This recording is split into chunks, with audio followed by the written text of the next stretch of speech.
வணக்கம். நான் உங்கள் டாக்டர் எஸ்பி நிஷா. யாருக்கு தான் சர்ப்ரைஸ் பிடிக்காது? நம்மளுக்கு திடீர்னு ஒரு சில விதமான சர்ப்ரைஸ் கிடைக்கும் போது எவ்வளோ ஒரு சந்தோஷம், எவ்வளோ ஒரு எனர்ஜி, ஒரு வித்தியாசமான ஒரு ஃபீலிங் கிடைக்குது இல்லையா?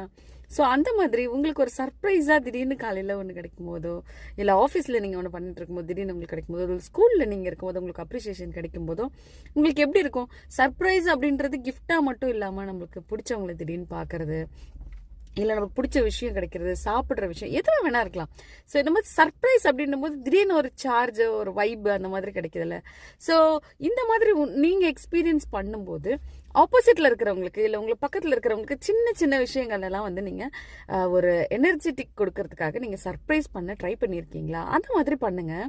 நம்ம நிறைய விஷயங்கள் நிறைய பேருக்கு கொடுக்கும்போது நம்ம நினைப்போம் இது வந்து ரொம்ப சின்ன விஷயம், இதுக்கெல்லாம் அப்படி நினைப்போம். ஆனால் அந்த சின்ன விஷயம் எதிர்க்க இருக்கிறவங்களுக்கு அது வந்து ஒரு கனவா கூட இருக்கலாம், இல்லை பயங்கரமான ஒரு எதிர்பார்ப்பாக இருக்கலாம்.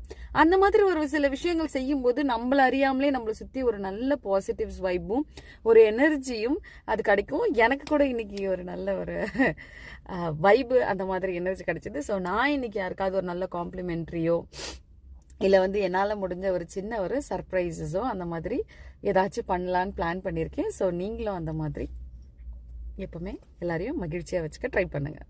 நீங்களும் மகிழ்ச்சியாக இருங்க.